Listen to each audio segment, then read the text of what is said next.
Welcome to ப்ரோப்ளஸ் channel. இந்த வீடியோவில் என்ன பார்க்க போகிறோன்னா general awareness questions. So RRB NTPC prepare பண்ணுறவங்களுக்கு தெரியும் 40 ஜென்ரல் அவேர்னஸ் கொஸ்டின்ஸ் வருதுன்ட்டு. இந்த வீடியோவில் என்ன பார்க்க போகிறோன்னா 2019 வந்த கொஸ்டின் பேப்பர். சரிங்களா, இது வந்து ஃபிஃப்த்து கொஸ்டின் பேப்பர். அதாவது 2019 மூணாவது டேயில் நடந்த ஃபஸ்ட்டு ஷிஃப்ட்டு கொஸ்டின் பேப்பர். வாங்க இந்த வீடியோக்குள்ளே. ஃபஸ்ட் கொஸ்டின் பாருங்கள். The Kyoto protocols first meeting was held in which country? அதாவது கியோட்டோ நெறிமுறையின் முதல் கூட்டம் எந்த நாட்டில் நடைபெற்றது அப்படின்னு கேட்குறாங்க. 4 ஆப்ஷன் கொடுத்துருக்காங்க. ஸோ ஃபஸ்ட்டு கியோட்டோ புரோட்டோகால்னால் என்னென்னு தெரிஞ்சுக்கிங்க. கியோட்டோ புரோட்டோகால் என்பது United Nations framework convention on climate change. இது வந்து 1992 யுனைடெட் நேஷன்ஸ்னால் குளோபல் வார்மிங்காக ஆரம்பிக்கப்பட்டது. இதில் வந்து ஒரு எக்ஸ்டென்ஷன் தான் இந்த கியோட்டோ புரோட்டோகால். சரிங்களா, இது வந்து எங்கே நடந்துச்சுன்னா கனடா. சரிங்களா, பேர் வந்து ஜப்பானில் இருக்குது, இல்லை ஜப்பனீஸ் மாதிரி இருக்குதுன்ட்டு ஜப்பான்னு நிறைய பேர் கொடுத்துருவாங்க. ஸோ பார்த்துக்கோங்க, இது வந்து கனடாவில் நடந்தது. நெக்ஸ்ட் கொஸ்டின் என்ன கேட்டிருக்காங்க பாருங்கள். The odd even traffic scheme in Delhi was based on what? அதாவது டெல்லியில் ஒற்றைப்படை இரட்டைப்படை போக்குவரத்து திட்டம் எதன் அடிப்படையில் உருவாக்கினது அப்படின்னு கேட்குறாங்க. அதாவது ஃபஸ்ட் இது என்னன்னு தெரிஞ்சுக்கோங்க. அதாவது டெல்லியில் வந்து பார்த்திங்கன்னா ஏர் பொல்யூஷன் அதிகம். சரிங்களா, அங்கே வந்து 4 வீலர்ஸ் அதிகம். அதனால் என்ன பண்ணாங்கன்னா அந்த டிராஃபிக் கண்ட்ரோல் பண்ணுறதுக்கு odd days and even days, அதில் வந்து ஆடு நம்பர் உள்ள பிளேட்டு, அதாவது எப்படி சொல்லணும்னா இன்றைக்கி 1ஆம் தேதி 3ஆம் தேதி 5ஆம் தேதி இந்த மாதிரி இருக்கிற டேட்டில் வந்து அந்த வண்டியோட நம்பர் பிளேட் வந்து ஆட் நம்பராக இருக்கணும். இப்போ வண்டி நம்பர் வந்து 7, 8, 99 இப்படி முடியுதுன்னு வச்சுங்களேன். இந்த மாதிரி இந்த கடைசி நம்பர் வந்து ஆட் நம்பராக இருக்கணும். இந்த டேட்ஸில் வந்து பார்த்திங்கன்னா ஆட் நம்பர் வண்டிங்க தான் ஓட்ட முடியும். அதே மாதிரி ஈவன் நம்பர் டேட், அதாவது 2ஆம் தேதி 4ஆம் தேதி 6ஆம் தேதி 8ஆம் தேதி இந்த மாதிரி டேட்டில் இருக்கிறதெல்லாம் வந்து பார்த்திங்கன்னா இந்த நம்பர் வந்து 8, அதாவது ஈவன் நம்பரில் முடியுதுன்னா அன்றைக்கி வந்து இந்த டேட்டில் வந்து இந்த மாதிரி ஈவன் நம்பரில் இருக்கிற வண்டி தான் ஓட்ட முடியும். சரிங்களா, ஸோ அப்போ வந்து ஆன்சர் என்ன? ஸோ ஆன்சர் பார்த்திங்கன்னா ஏ, அதாவது வெஹிக்கிள் ரெஜிஸ்ட்ரேஷன் நம்பர், இந்த வாகன பதிவு எண். ஏன்னா இது வாகன பதிவு எண் வச்சு தானே இந்த சிஸ்டம் வேலை செய்யுது. ஸோ ஆப்ஷன் ஏ தான் கரெக்ட் ஆன்சர். அடுத்த கொஸ்டின் பாருங்கள். The union governments school nursery Yojana is what? அதாவது மத்திய அரசின் பள்ளி நர்சரி யோஜனா என்பது என்ன பற்றியது அப்படின்னு கேட்டிருக்காங்க. சரிங்களா, அதாவது இது என்னென்னா ஸ்கூல் நர்சரி யோஜனா அப்படின்னா ஸ்கூல் பசங்க வந்து ஒரு ஒரு ஆர்கானிக் ஃபார்மிங் இல்லை வந்து தோட்டம் வேளாண்மை அதை பற்றி தெரிஞ்சுக்கணும் அப்படிங்கிறதுக்கோசரம் ஸ்கூல்லேயே வந்து தோட்டம் வச்சு அவங்களுக்கு கற்றுக்கணும் அப்படின்னு கொண்டு வந்தது தான் இந்த ஸ்கீமு. ஸோ அதனால் ஆப்ஷன் வந்து பி. ஸோ பி தான் கரெக்ட் ஆன்சர், பள்ளி தோட்டங்கள். ஸோ இந்த ஸ்கீம் படி பார்த்திங்கன்னா சில ஸ்கூலில் வந்து பார்த்திங்கன்னா தோட்டங்கள் இருக்கும். அந்த தோட்டத்தில் இந்த ஸ்கூல் பசங்களே வந்து காய்கறிகள் மலர்கள் பூக்கள் அது மாதிரி போட்டு வேளாண்மை பண்ணலாம். ஸோ அடுத்த கொஸ்டின் பாருங்கள். The newest Antarctica research base commissioned in 2015 is? அதாவது 2015 நியமிக்கப்பட்ட புதிய அண்டார்டிகா ஆராய்ச்சி தளம் எது? ஸோ 4 ஆப்ஷன் கொடுத்துருக்காங்க. அது ஆப்ஷன் வந்து பார்த்திங்கன்னா சி, பாரதி. ஸோ பாரதி தான் வந்து பார்த்திங்கன்னா லேட்டஸ்ட்டாக 2015 ஆரம்பிக்கப்பட்ட ரிசர்ச் பேஸ். ஸோ மீதி 3 ஆப்ஷன் என்ன? ஸோ அதுவும் தெரியணும்ல. இப்போ சி வந்து கரெக்டு. ஸோ ஏ என்னது? மைதிரி தான் வந்து பார்த்திங்கன்னா 2வது பேஸ்.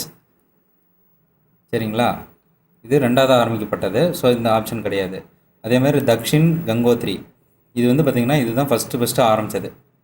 சரிங்களா, இது ஃபஸ்ட்டு ஆரம்பித்த ரிசர்ச் பேஸு. ஆனால் வந்து இப்போ மாற்றிட்டாங்க அது. சரிங்களா, இது பர்மனெண்ட்டாக இப்போ வந்து வேலை செய்யலை. இது வந்து ஒரு சப்ளை ஸ்டேஷனாக வச்சுருக்காங்க. ஸோ ஃபஸ்ட்டு ஆரம்பிக்கப்பட்ட ஸ்டேஷன் எதுன்னு கேட்டால் தக்ஷின் கங்கோத்ரி. அதே இம்மாதிரி வந்து பார்த்திங்கன்னா பெர்மனண்ட் பேஸ். நல்லா புரிஞ்சுக்கோங்க. ஃபஸ்ட்டு ஆரம்பிக்கப்பட்டதுன்னா இது தக்ஷின் கங்கோத்ரி, ஃபஸ்ட்டு பெர்மனண்ட்டுன்னு கேட்டால் இம்மாதிரி. சரிங்களா, 2வது ஆரம்பிக்கப்பட்டது மைத்ரி, இப்போ லேட்டஸ்ட் 2015 ஆரம்பிக்கப்பட்டது பாரதி. ஸோ ஆப்ஷன் வந்து சி. ஸோ அடுத்த கொஸ்டின் பாருங்கள். Which aircraft carrier was inducted into Indian navy in 2014? அதாவது 2014ஆம் ஆண்டு இந்திய கடற்படையில் சேர்க்கப்பட்ட விமான தாங்கி கப்பல் என்ன கேட்டிருக்காங்க? விமான தாங்கி கப்பல் எது அப்படின்னு கேட்டிருக்காங்க. ஆன்சர் வந்து ஐஎன்எஸ் விக்ரமாதித்யா. இது வந்து 2014 தான் கொண்டு வந்தது. இது ஃபஸ்ட்டு வந்து பாக்கோன்னு ரஷ்யாவில் சோவியத் யூனியன் யூஸ் பண்ணது. அதாவது சோவியத் நேவி வந்து யூஸ் பண்ணது. 1996 வந்து அவங்க டீகமிஷன் பண்ணாங்க. அந்த கப்பல் தான் நம்ம வாங்கி 2014 இந்தியாவில் இன்ட்ரடியூஸ் பண்ணது. சரிங்களா? அதே மாதிரி பி ஆப்ஷன் என்ன? ஐஎன்எஸ் வீராத். ஐஎன்எஸ் வீராத் வந்து பார்த்திங்கன்னா இதுவும் பார்த்திங்கன்னா பிரிட்டிஷ் ராயல் நேவிலேருந்து வாங்கினது. இது 2017 அதாவது 2017 வரைக்கும் இந்தியன் நேவியில் இருந்தது. சரிங்களா? அதனால் இந்த ஆப்ஷன் கிடையாது. ஐஎன்எஸ் சக்ரா என்பது வந்து பார்த்திங்கன்னா இது நியூக்ளியர் சம்மரின். அதாவது இந்தியாவிலே உருவாக்கப்பட்ட நியூக்ளியர் சம்மரின், அதாவது நீர்மூழ்கி கப்பல். சரிங்களா? அடுத்து ஐஎன்எஸ் சிவாலிக். ஐஎன்எஸ் சிவாலிக் என்பது ஸ்டெல்த், அதே மறைமுக தாக்குதல் செய்யக்கூடிய கப்பல். ஸோ இந்த 3 ஆப்ஷன் தப்பு. ஏ மட்டும் தான் கரெக்டு. ஐஎன்எஸ் விக்ரமாதித்யா தான் correct. Gold championship is held in which city? அதாவது சையத் மோடி சர்வதேச கிராண்ட் பிரிக்ஸ் கோல்டு சாம்பியன்ஷிப் எந்த நகரத்தில் நடைபெற்றது அப்படின்னு கேட்டிருக்காங்க. ஆன்சர் வந்து பார்த்திங்கன்னா லக்னோ. Option B Lucknow. இது வந்து பார்த்திங்கன்னா 2024 நடந்துச்சு. எங்கே நடந்துச்சுன்னு பார்த்தீங்கன்னா பாபு பனாராசி தாஸ் இண்டோர் ஸ்டேடியம், இந்த ஸ்டேடியமில் தான் நடந்துச்சு. சரிங்களா? ஆப்ஷன் வந்து பி. ஸோ அடுத்து என்ன கேட்டிருக்காங்கன்னா Gagan Narang is associated with which sport? Gagan Narang வந்து எந்த விளையாட்டுடன் தொடர்புடையவர்? ஸோ ஆப்ஷன் வந்து பார்த்திங்கன்னா ஏ ஷூட்டிங். இவர் யாருன்னு கேட்டிங்கன்னா ஏர் ரைஃபிள் ஷூட்டிங்கில், அதாவது லண்டன் ஒலிம்பிக்ஸ் 2012 லண்டனில் நடந்த ஒலிம்பிக்ஸில் பிரான்ஸ் மெடல் வின் பண்ணவர். ஸோ அதனால் ஆன்சர் வந்து பார்த்திங்கன்னா ஷூட்டிங். சரிங்களா? அதாவது பார்த்திங்கன்னா 2019 கொஸ்டின் பேப்பரில் 2012 நடந்த ஒலிம்பிக்ஸ் கொஸ்டின் வந்து கேட்டிருக்காங்க. ஸோ இப்போ வந்து என்ன கேட்பாங்கன்னா 2024 ஒலிம்பிக்ஸ். ஸோ அதோடைய மெடல் லிஸ்ட்டு கொஞ்சம் பார்த்துக்கோங்க. கீழே டிஸ்கிரிப்ஷனில் வந்து நான் ஒரு லிங்க் வந்து போட்டிருக்கேன். அது வந்து 2024 இந்தியன் பிளேயர்ஸுடைய ஒலிம்பிக் என்னென்ன ஸ்போர்ட்ஸில் என்னென்ன மெடல் வாங்கியிருக்காங்க, யார் விளாண்டுருக்காங்க அப்படின்ட்டு அதில் இருக்கும். டவுன்லோட் பண்ணி படிச்சுக்கோங்க. அடுத்து who won the majority of men's single tennis grand slam tournament in 2015? அதாவது 2015ஆம் ஆண்டில் ஆண்கள் ஒற்றையர் டென்னிஸ் கிராண்ட் ஸ்லாம் போட்டியில் பெரும்பாலானவற்றை வென்றவர் யார் அப்படின்னு கேட்டிருக்காங்க. ஆன்சர் வந்து பார்த்திங்கன்னா நோவாக் ஜோவோவிக். சரிங்களா? நோவா ஜோவோவிக். அதாவது கிராண்ட் ஸ்லாம்னா என்னென்னு தெரிஞ்சுக்கோங்க ஃபஸ்ட்டு. ஸோ கிராண்ட் ஸ்லாம்னா 4 டென்னிஸ் போட்டி. அதாவது என்னன்னு கேட்டிங்கன்னா ஆஸ்திரேலியன் ஓப்பன், அடுத்து ஃப்ரெஞ்ச் ஓப்பன், விம்பிள்டன், அடுத்து யூஎஸ் ஓப்பன். ஸோ இந்த 4 காம்படிஷன். சரிங்களா? இந்த 4 காம்படிஷனில் வந்து டோட்டலாக வின் பண்ணுறவங்களுக்கு பேர் தான் கிராண்ட் ஸ்லாம். இதில் வந்து பார்த்திங்கன்னா 2015 இந்த 4 இதில் எது அதிகமாக வின் பண்ணியிருக்காங்க அப்படின்னு பார்த்தீங்கன்னா நோவோ ஜோவோவிக் தான். சரிங்களா? அதாவது அவர் கிராண்ட் ஸ்லாம் வாங்கலை. ஏன்னா வந்து ஃப்ரெஞ்ச் ஓப்பனில் இவர் ஸ்டான் வாவ்ரிங்கா அப்படிங்கிறவர் தான் தோத்துட்டார். சரிங்களா? மீதி 3லேயும் வந்து ஜெயிச்சிட்டார். அதாவது ஃப்ரெஞ்ச் ஓப்பனில் வந்து தோத்துட்டார். மீதி 3ல் வந்து அவர் ஜெயிச்சிட்டார். ஸோ அவங்க என்ன கேட்டிருக்காங்கன்னா பெரும்பாலானவற்றை. ஸோ ஆன்சர் வந்து பார்த்திங்கன்னா பி தான். அடுத்து who was conferred the Arjuna award for wrestling in 2015? 2015ஆம் ஆண்டில் மல்யுத்தத்திற்கான அர்ஜுனா விருது யாருக்கு வழங்கப்பட்டது? சரிங்களா? இந்த 4 ஆப்ஷனுமே தப்பு. எக்ஸாம்பிளே கொஸ்டின் தப்பாக தான் கேட்டிருந்தாங்க. ஸோ ஆன்சர் வந்து பார்த்திங்கன்னா பபிட்டா குமாரி. சரிங்களா, இதுதான் கரெக்ட் ஆன்சரு. இந்த மாதிரி எக்ஸாமில் வந்து 4 ஆப்ஷனுமே தப்பு அப்படின்னு நீங்கள் ஃபீல் பண்ணிங்கன்னா ஏதோ ஒன்று சூஸ் பண்ணிடுங்க. ஏன்னா அதுக்கு கிரேஸ் மார்க் போடுவாங்க. சரிங்களா, ஏன்னா கொஸ்டின் தப்பு அப்படின்னா அந்த இதுக்கு பாயிண்ட்ஸ் வந்துடும். நீங்கள் அட்டன் பண்ணாமல் விட்டிங்கன்னா மார்க் வராது. ஸோ 2015 கேட்டிருக்காங்களா அவார்ட்ஸ், அர்ஜுனா அவார்ட்ஸு, அது மாதிரி லேட்டஸ்ட் அர்ஜுனா அவார்ட்ஸு கொஞ்சம் லிஸ்ட் எடுத்து பார்த்துக்கோங்க. சரிங்களா, வேணும்னா நான் வந்து கமெண்ட்டில் பிடிஎஃப் வந்து ஆட் பண்ணி தரேன். அடுத்து, the Yankee stadium is located in which US city? அதாவது யாங்கி ஸ்டேடியம் எந்த அமெரிக்க நகரத்தில் அமைக்கப்பட்டுள்ளது? ஆன்சர் பார்த்தீங்கன்னா பி. அதாவது யாங்கி ஸ்டேடியம் வந்து பார்த்தீங்கன்னா பிராங்க்ஸுங்கிற ஊரில் நியூயார்க்கில் இருக்குது. சரிங்களா, ஸோ ஆப்ஷன் வந்து பி. ஸோ அடுத்து பாருங்கள், the Hornbill festival is celebrated in which Indian state? Hornbill திருவிழா எந்த இந்திய மாநிலத்தில் கொண்டாடப்படுகிறது? ஸோ ஆன்சர் பார்த்தீங்கன்னா நாகாலாண்டு. ஹார்ன்பில் ஃபெஸ்டிவல்னால் என்ன? இதுக்கு பேர் வந்து பார்த்தீங்கன்னா ஃபெஸ்டிவல் ஆஃப் ஃபெஸ்டிவல்ஸ். ஸோ இது முக்கியம் பாருங்கள், ஃபெஸ்டிவல் ஆஃப் ஃபெஸ்டிவல்ஸ் அப்படின்னு கேட்டாலும் இந்த ஹார்ன்பில் ஃபெஸ்டிவல் தான். இது வந்து பார்த்திங்கன்னா டிசம்பர் 1ஆம் தேதியிலேருந்து 10ஆம் தேதி வரைக்கும் நாகாலாண்டில் கிசாமாங்கிற வில்லேஜில் வந்து கொண்டாடுறாங்க. இதில் வந்து பார்த்திங்கன்னா 18 வில்லேஜ், அதாவது 18 ட்ரைப்ஸு வந்து இதில் கொண்டாடுவாங்க. சரிங்களா, இதுக்கு எது கொண்டாடுறதுங்கன்னா நாகாலாண்டோடைய ரிச் கல்ச்சரை வந்து எக்ஸ்ப்ரெஸ் பண்ணணும் அப்படிங்கிறதுக்கோசரம் கொண்டாடுறாங்க. ஸோ ஆப்ஷன் வந்து பார்த்திங்கன்னா பி. அடுத்து, Jantar Mantar in Delhi is historically important for what? அதாவது டெல்லியில் உள்ள ஜந்தர் மந்தர் வரலாற்று ரீதியான எதற்கு முக்கியமானது? ஆன்சர் பார்த்திங்கன்னா ஏ, அஸ்ட்ரானமி. அதாவது ஜந்தர் மந்தர் வந்து பார்த்திங்கன்னா ஒரு அஸ்ட்ரானமிக்கல் அப்சர்வேட்டரி. அதாவது இது 18ஆம் நூற்றாண்டில் செகண்ட் மகாராஜா சவாய் ஜெய்சிங் இவர் தான் கட்டினார். சரிங்களா, இதில் வந்து பார்த்தீங்கன்னா 18ஆம் நூற்றாண்டில் வந்து அந்த வானியல் பற்றி தொடர்புடைய எல்லாமே வந்து தெரியணும், அதாவது காட்டணுன்ட்டு இது கட்டினது. சரிங்களா, ஸோ ஆன்சர் வந்து ஏ, அஸ்ட்ரானமி. அடுத்து, saffron is produced on large scale in which state? அதாவது குங்குமப்பூ எந்த மாநிலத்தில் அதிக அளவில் உற்பத்தி செய்யப்படுகிறது? ஆன்சர் வந்து பார்த்திங்கன்னா ஜம்மு அண்ட் காஷ்மீர். இதுதான் கரெக்ட் ஆன்சர். அடுத்து, the parliament house in Delhi was constructed in which period? அதாவது டெல்லியில் உள்ள நாடாளுமன்ற கட்டிடம் எந்த காலகட்டத்தில் கட்டப்பட்டது? ஆன்சர் வந்து பார்த்திங்கன்னா ஏ, 1920. எப்படின்னு பார்த்தீங்கன்னா 1921 1927 வரைக்கும் கட்டினாங்க. கட்டி முடிக்கப்பட்டது வந்து பார்த்திங்கன்னா 1927. சரிங்களா, பில்டிங் முடிஞ்சு இனாக்ரேஷன் வந்து எப்போ பண்ணாங்கன்னா ஜனவரி 18, 1927. யார் பண்ணாங்கன்னா லார்டு இர்வின். சரிங்களா, அப்போ வந்து இவர் யாராக இருந்தாருன்னா வைஸ்ராய் ஆஃப் இந்தியா.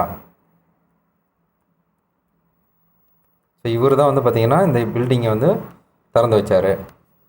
சரிங்களா, அப்போ வந்து பேர் என்னன்னு பார்த்தீங்கன்னா கவுன்சில் ஹவுஸ். இப்போ தான் நம்ம வந்து பார்லிமெண்ட் ஹவுஸ்ன்னு சொல்கிறோம். அப்போ வந்து பார்த்திங்கன்னா கவுன்சில் ஹவுஸ்ன்னு தான் பேர் வச்சுருந்தாங்க. சரிங்களா, இப்போ தற்போதைய பேருன்னு என்னன்னு கேட்டிங்கன்னா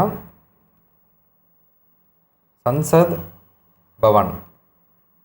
சரிங்களா, இது வந்து இப்போ தற்போதைய பெயர் சன்சத் பவன். சரிங்களா, ஸோ பார்த்துக்குங்க, ஆப்ஷன் வந்து ஏ, 1920. அடுத்து, who was known as Badshah Khan? இந்த பாட்ஷா கான் என்று அழைக்கப்பட்டவர் யார்? ஆன்சர் வந்து பார்த்திங்கன்னா சி, அதாவது கான் அப்துல் கஃபார் கான். சரிங்களா, இவர் யாருன்னு பார்த்தீங்கன்னா காந்தியுடைய ஃபாலோவர். சரிங்களா, இவருக்கு இன்னொரு பேர் என்னென்னா ஃப்ரான்டியர் காந்தி. சரிங்களா, ஃப்ரான்டியர் காந்தின்னு அழைக்கப்படுவர் யார் அப்படின்னு கேட்டாலும் அதுவும் இவரே தான். சரிங்களா, அதே மாதிரி இவர் வந்து செர்வன்ட் ஆஃப் காட் அப்படின்னு ஒரு மூமெண்ட்டும் ஆரம்பிச்சிருக்காரு. அது செர்வன்ட் ஆஃப் காட் ஆரம்பித்தது யார் அப்படின்னு கேட்டாலும் அதுவும் இவரே தான். அடுத்து, the first woman to head a paramilitary force in India was, அதாவது இந்தியாவின் துணை இராணுவ படைக்கு தலைமை தங்கிய முதல் பெண் யாருன்னு கேட்டிங்கன்னா அர்ச்சனா ராம சுந்தரம். சரிங்களா, இவங்க யாருன்னு கேட்டிங்கன்னா டைரக்டர் ஜெனரல் எதுக்குன்னு கேட்டிங்கன்னா எஸ்எஸ்பி. சரிங்களா, இந்த பேராமிலிட்ரி ஃபோர்ஸோடைய பேர் வந்து எஸ்எஸ்பி, அதாவது சாஸ்திரா சீமபால். இதுக்கு தான் இவங்க வந்து தலைமை தாங்கினாங்க. அடுத்து, the constituent assembly adopted the Indian national flag on, அதாவது அரசியல் அமைப்பு சபை இந்திய தேசிய கொடியை ஏற்றுக்கொண்டிய தேதி எது அப்படின்னு கேட்டிருக்காங்க. ஆன்சர் வந்து பார்த்திங்கன்னா 22 ஜூலை 1947. அதாவது என்ன கேட்டிருக்காங்கன்னா, மூவண்ண கொடி இருக்குது பார்த்திங்களா, இப்போ நம்ம யூஸ் பண்ணுற கொடி, அது வந்து எப்போ வந்து இந்த கொடியை நம்ம யூஸ் பண்ணலாம், வச்சுக்கலாம், அதாவது இந்த டிசைன் வந்து எல்லோரும் சேர்ந்து ஒத்துக்கிட்டது டேட்டுன்னு கேட்டிங்கன்னு பார்த்தீங்கன்னா 22 ஜூலை 1947. சரிங்களா, ஏன்னா இந்த டேட்டுக்கு முன்னாடி வரைக்கும் ஒவ்வொருத்தரும் வந்து ஒவ்வொரு டைப் கொடி. சரிங்களா, கிட்டத்தட்ட 4-5 டிசைன் இருக்குது. ஸோ நம்ம இப்போ யூஸ் பண்ணுறது வந்து எப்போ எடுத்துக்கிட்டாங்க, இது யூஸ் பண்ணலாம் அப்படின்னு சொன்ன டேட் வந்து பார்த்திங்கன்னா 22 ஜூலை 1947. அடுத்து, who was the first chairman of ISRO, அதாவது இஸ்ரோவின் முதல் தலைவர் யார் அப்படின்னு கேட்டிருக்காங்க. ஆன்சர் வந்து பார்த்திங்கன்னா டாக்டர் விக்ரம் சாராபாய். சரிங்களா, இவர் தான் ஃபஸ்ட்டு ISROவுடைய தலைவர். சரிங்களா, அதாவது எப்படின்னா, ஃபஸ்ட்டு ISRO வந்து என்னென்னு அழைக்கப்பட்டதுன்னா INCOSPAR, இப்படி தான் அழைக்கப்பட்டது. சரிங்களா, அதாவது Indian national committee for space research. இது வந்து 1962 இவர் சயின்டிஸ்ட்டு விக்ரம் சாராபாய் வலியுறுத்தல்னால தான் ஆரம்பிக்கப்பட்டது. அதுக்கப்புறம் 1969 இந்திரா காந்தி பீரியடில் தான் இதுக்கு பதிலாக ISROன்னு கொண்டு வந்தாங்க. சரிங்களா, இவரே வந்து பார்த்திங்கன்னா சேர்மன் ஆஃப் அட்டாமிக் எனர்ஜி இவர் தான். சரிங்களா, அட்டாமிக் எனர்ஜியோடைய சேர்மன் யாருன்னு கேட்டாலுமே இவர் தான், டாக்டர் விக்ரம் சாராபாய் தான். அதே போல் father of Indian space program. சரிங்களா, ஃபாதர் ஆஃப் இந்தியன் ஸ்பேஸ் ப்ரோக்ராம்னு கேட்டாலும் இவர் தான். So option A, doctor Vikram Sarabhai தான். அடுத்து பாருங்கள், smiling Buddha was the code name for which Indian nuclear test, அதாவது சிரிக்கும் புத்தர் என்பது எந்த இந்திய அணுகுண்டு சோதனையின் குறியீட்டு பெயர். ஸோ ஆன்சர் வந்து பார்த்திங்கன்னா ஆப்ஷன் ஏ, பொக்ரான் 1. ஸோ இதுக்கு தான் வந்து ஸ்மைலிங் புத்தான்னு பேர் வச்சுருந்தாங்க. இது எப்போன்னு பார்த்தீங்கன்னா மே 18, 1974 பொக்ரானில் டெஸ்ட் பண்ண நியூக்ளியர் வாரடு. சரிங்களா, அதாவது நியூக்ளியர் பாம். இதுதான் ஃபஸ்ட்டு வெற்றிகரமாக சோதனை செய்யப்பட்டது. சரிங்களா, ஸோ ஆப்ஷன் வந்து ஏ. அதே மாதிரி ஆப்ஷன் பி வந்து பார்த்திங்கன்னா இதுக்கு பேர் ஆப்ரேஷன் சக்தி. சரிங்களா, பொக்ரான் 2க்கு பேர் வந்து ஆப்ரேஷன் சக்தி. அதே மாதிரி கார்கில் டெஸ்ட்டுக்கு பேர் பார்த்திங்கன்னா ஆப்ரேஷன் விஜய். சரிங்களா, அக்னி மிசைல் என்பது வந்து பார்த்திங்கன்னா அதாவது லேண்ட் பேஸ்ட் நியூக்ளியர், அதாவது நிலத்துலேருந்து போகக்கூடிய நியூக்ளியர் மிசைல். சரிங்களா, ஸோ அதனால் இந்த 3 தப்பு, ஆப்ஷன் ஏ தான் கரெக்டு. அடுத்து பாருங்கள், இந்த Victoria Falls are on which river, இந்த விக்டோரியா நீர்வீழ்ச்சி எந்த நதியில் உள்ளது அப்படின்னு கேட்டிருக்காங்க. ஆன்சர் வந்து பார்த்திங்கன்னா சி, ஜாம்பேசி நதி. சரிங்களா, நிறைய பேர் தப்பாக அமேசான்னு கொடுத்துருவாங்க, இல்லைன்னா நைல்னு கொடுத்துருவாங்க. ஸோ ஆப்ஷன் வந்து பார்த்திங்கன்னா சி தான்.